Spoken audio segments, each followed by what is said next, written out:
महाराज वाणी के अंदर दस रहे कि चेत सके तो चेतिए कूके संत समेर हुए। संत आवाज लगा रहे हैं जोर जोर से, कूकना उसको कहते हैं जोर जोर से आवाज लगा रहे हैं।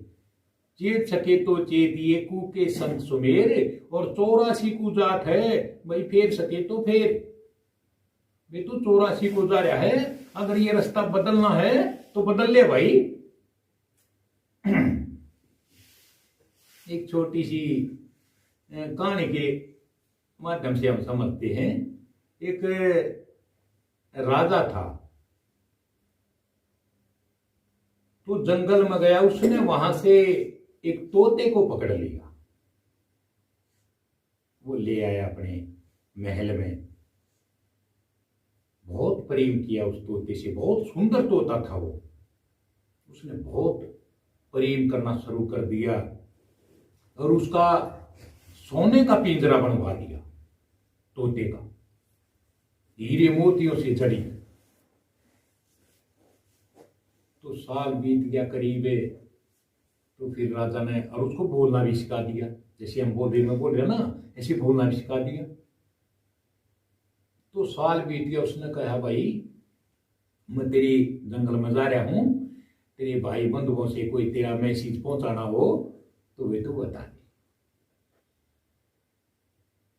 तो उसने कहा बस मेरे मित्रों को, मेरे बंधुओं को, भाइयों को ये कह देना कि राजा की मुझ पर बड़ी कृपा है, वो मुझसे बहुत प्रेम करते हैं।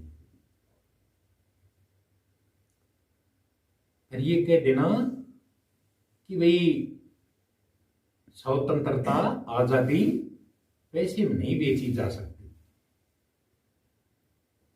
आसमान की बराबरी तुलना ये सोने का पिंजरा नहीं कर सकता। ये मेरे मित्रों को बोल देना। तो उसने जाकर यही बात कही, वही उस पेड़ के नीचे जहां से पकड़ा था वहां शाम हो गई, वहां हजारों की संख्या में तोते आ गए। तो उसने जो मैसेज दिया था तोते ने, वो उसको बताया भाई तुम्हारे भाई ने ये मैसेज दिया है जिसको मैं पकड़ के ले गया था। अरे ये क्या उन्हें बताया, अगबे मेरी राजा की मुझ पर बड़ी कृपा है, वो मुझसे बहुत प्रेम करता है, लेकिन स्वतंत्रता वाला आनंद नहीं है भाई। तो वो पिंजरा जो आकाश की तुलना नहीं कर सकता। इतना कहते ही हजारों तोते मर मर के नीचे ढेर लग गया, हजारों तोते मर गए, ढेर लग गया। तो राजा ने सोची कैसे उसने अब सबून शब्द बताए मेरे को, ये को बता दिए तो बहुत बुरे शब्द थे। तो उसने जाकर राजा ने उसी तोते को बताया, भाई मैंने वो तेरा मैसेज पहुंचा दिया, लेकिन वो तूने यार कैसे अब सबों ने बड़े शब्द बोल दिए, वो तो सारे मर गए, ढेर लग गया, हजारों तोते गिर के मर गए। इतना बताते ही वो जो पिंजरे में था ना वो भी मर गया। उसने देखा, मैं राजा ने सोचा मैं कैसा पागल हूं, वही गल इसको राके बता दी मैंने। जब ये पता है ये गल सुनते ही तोते मरते हैं, नहीं मैं कितना भौंदू हूं, मैंने इसको भी आते ही बता दी, नहीं बड़ा मूर्ख हूं। तो उसे बहुत प्रेम करता था तोते से। वे उसकी विदाई के लिए उसने बहुत सुंदर कपड़े मंगा दिए, वे बहुत सोने कपड़े लेके आओ। और राजा भी उदास हो गया और उसको वह पिंजरे से खोल के बाहर वो कीमती कपड़े ढूंढ पे रखने की तैयारी की। जब भी वो रखने लगे उसको, तो भाई वो तुरंत गोविंद वो फड़फड़ी लेकर उसके पंख और उड़ गया, और उड़कर उसके महल के ऊपर अटारी पर बैठ गया, जाकर ऊपर मंजिल पर अटारी पर। तो राजा ने कहा कि ये कैसा धोखा है। तोते को बोला ये कैसा धोखा है मेरे साथ। तो तोते ने कहा कि मेरे मित्रों ने मेरे को संदेश भेजा था ये कि मुर्दे की भांति हो जाओ, पिंजरा खुल जाएगा। तो वही गल है ये, जब ये गरीबदास जी भी दस रहे हैं कि सिर साटे की भक्ति है और कछु नहीं।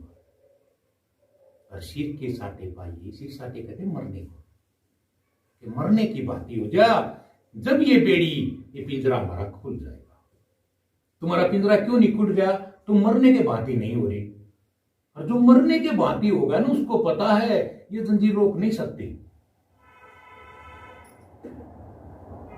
हजार बंधनों ने तुम देखा जा लग रही हो, बैठी हो, कोई बेड़ी नहीं है। इतनी मोटी मोटी बेड़ी तुम्हारे पैरों मेरे को नजर आई। अनेक बंधन से बांध दिया एक बेचारा जीव, और अपने बल छूटे नहीं तुम्हें छुटाओ की। एक नहीं एक बंधन हो तो आदमी भी कोशिश करके तोड़ दे। अनेक जिसकी गिनती नहीं, इतने बंधनों से तुमको बांध दिया। गरीबदास जी दस रहे हमारे के अंदर कि समझा है तो सिर दर पाओ और बहुर नहीं है सदाओ। अगर तू समझ गया हो वे हम किस लिए आए हैं, कहां यहां बसेरा कर लिया इस नरक में, तो सिर पर पांव रख ले। तो वही गल आ गई ना, सिर पर पांव रखने का मतलब है जीते जी मरना। तब ये पिंजरा खुल जाएगा। समझा तो सिर दर पांव बहुर नहीं है ऐसा दाओ, कि फिर ये मौका नहीं, फिर तो पशु बन गए, गधे बन गए।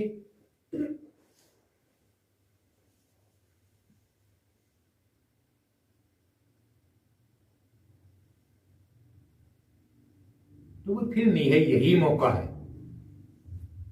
समझा तो सिर दर पांव बहु नहीं है ऐसा दाओ। अगर समझा हो तो वो सिर पर पैर रख लेगा। महाराज वाणी के अंदर दस है कि सी साध का एक मत जीवत ही को खाए, और ये जब मुर्द परोस है पर दवारे नहीं जाए। कि सिंह का शेर का और साधु का एक जैसा मत होता है, एक जैसी बुद्धि है दोनों की। सिंह को भी कोई नजर आ गया जंगल में, तुरंत दौड़ेगा, मरे हुए को नहीं खाएगा, वो पकड़ेगा, उसको मारेगा, फिर खाएगा उसको जीते जी मार के। ऐसे साधु हैं, बिल्कुल अपने आप को जीते जी खा लेते, मार लेते। तो संतों को ही पता, और जिसने नहीं मारे अपने आप को, भाई वो फिर कुछ पाता नहीं। जिसने अपने आप को मार दिया वो कुछ पा सकता है।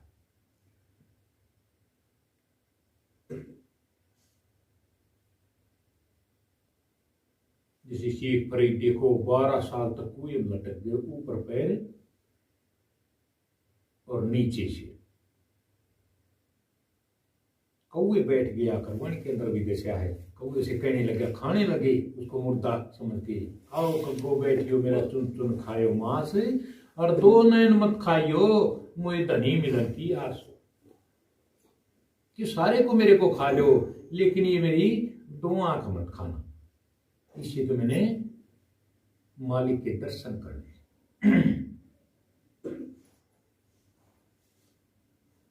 और हम भाई गृहस्थी भी नहीं निभा पा रहे, फिर गृहस्थ जीवन में ही फंस रहे हैं, फिर ये भी नहीं निभा पा रहे। इसमें भी रोज के तू मैं हर घर में चलती रहती। न तो महाराज कह रहे घर में भी आदमी भजन कर सकता, गाड़ी बाहो, घर रहो, खेती करो खुशहाल, और साईं सर पे राखिए सही वक्त हर लाल। साईं सर पे रखो कहने का मतलब मालिक में ध्यान रखो। एक वो सेठ जी थे, तो उसको सपने में माता लक्ष्मी देखी। वो कहने लगी कि लाला जी, मैं ज्यादा दिन तक एक जगह रुकती नहीं,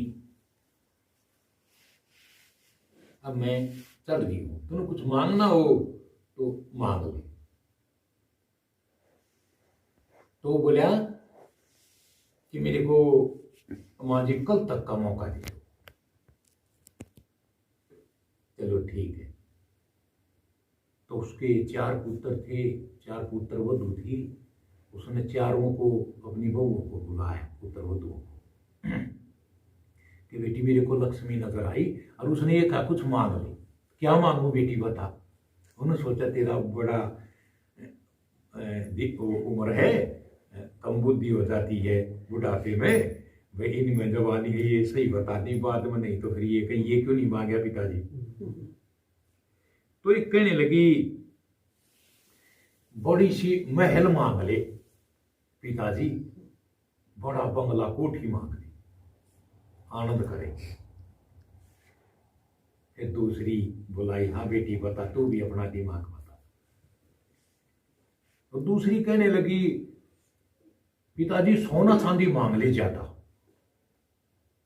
मैं तो फिर अपने आप बना लेंगे हम, ज्यादा मांग ले। तीसरी कहने लगी, तीसरी बुलाई बेटा बता तू क्या मांगू। कि पिताजी अपनी जो फैक्ट्री कारखाने चल रहे हैं ना, उनको कदो ठीक चलते रहे हमारे, ऐसा तो अपने आप आएगा ठीक। फिर वो चौथी बहू बुलाई, उसे कहने बेटा क्या मांगे बता। तो उसने कहा पिताजी बस माता लक्ष्मी से इतना मांग लो कि हमारे घर में बस प्रेम बढ़िया रहे, और किसी चीज की हमें लोड़ नहीं, बिल्कुल प्रेम बढ़िया रहे हमारे घर में एक दूसरे के प्रति। तो उसने जाकर कहा, ये बात सेठ जी को जच गई कि ये वो बिल्कुल ठीक करेंगे। और पैसे ज्यादा जिस घर में कलेश लड़ाई झगड़े होते हैं वो पैसा भी काम नहीं आता भी। और जहां ऊंचे महल कोठी है उनमें झगड़े रहे, फिर वो पैसे का क्या करें। हम लुधियाना जाते हो, बढ़िया आते हैं, बहुत बड़े सेठ हैं वो एक ही बात कहते मेरे पास आते ही, महाराज रात को नींद नहीं आती। उनके बच्चे पोता पोती ऐसे छोटे छोटे दूसरे देश में पढ़ कर आते हैं, गड्डी लेके आए कुटिया में, महाराज पोती को आशीर्वाद दो, दूसरे देश में पढ़ के आए। और वो कहते हैं कि महाराज रात को नींद नहीं आती, फिर क्या करें उस पैसे का।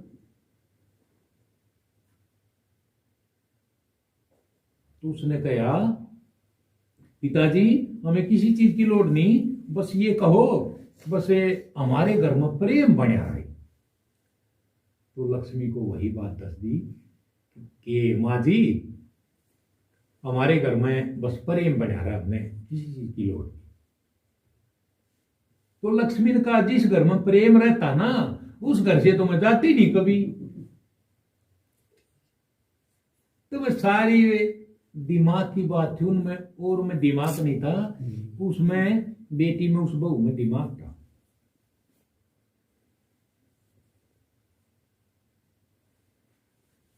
महाराज के दस ने कि विचार नाम है समझ का, समझ न परिपरख है, और अकलमंद एक गना बिना अकल क्या लाख। जैसे महाभारत में बुद्धि वाला युधिष्ठिर था, ये तो सारे पांडव ठीक है, लेकिन वो बुद्धिमान था, वो होपलेस नहीं हुआ। कैसी भी कठिनाई आई, कैसी भी दुविधा आई, वो होश में रहा, सभी भाइयों को सुरक्षित रखा उसने। फिर हम पूरा अपने दिमाग पर जोर लें तो हम इसी उसमें अपना पीछा छुड़वा सकते हैं, लेकिन दिमाग पर हम बिल्कुल नहीं सोच रहे, और सोचते रहते बेवजह की बातों में एक घंटा खराब कर लेते हैं हम, सही बात में 10 मिनट भी नहीं लगाते दिमाग को।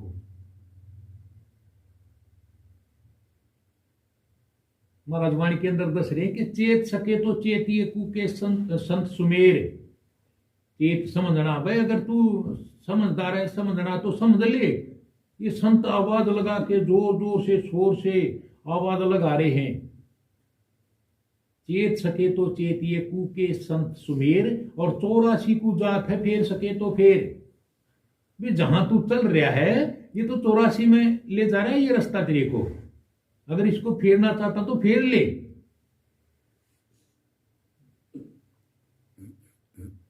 महाराज दस रहे कि यू सौदा करना ही संतो, यू सौदा करना है। और हम सारे सौदे कर लेते हैं, सब में नुकसान पा लेते, लेकिन ये सौदा नहीं।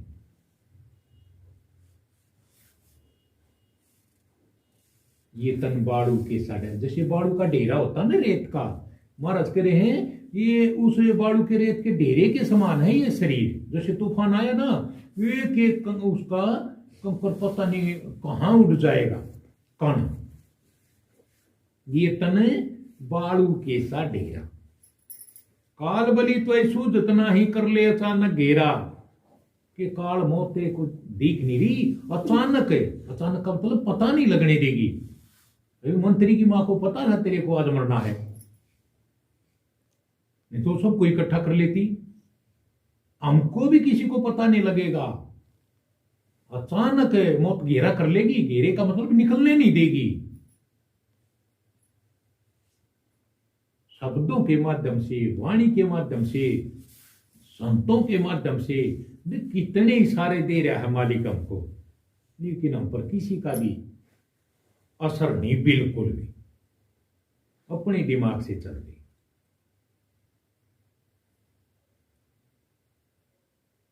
ये तन बालू के संडेरा, काल बली तो सूझना ही कर ले अचानक घेरा। अब तेरे को सूचना कहते हैं दिखने को, कि तेरे को दिख नहीं रहा, अचानक घेरा करेगी मौत, सबके बीच में से लेके जाएगी। बहुत से तो परिवार के बीच में बैठे हैं और मौत आती है, भाई भी होते हैं, माता पिता भी होते हैं, बेटे भी होते हैं, लेकिन नहीं रोक पाते भाई। तभी इस महाराज से हम जुड़ने का फायदा है। जब कोई इसका लाभ नहीं उठा, फिर फायदा क्या जुड़ने का।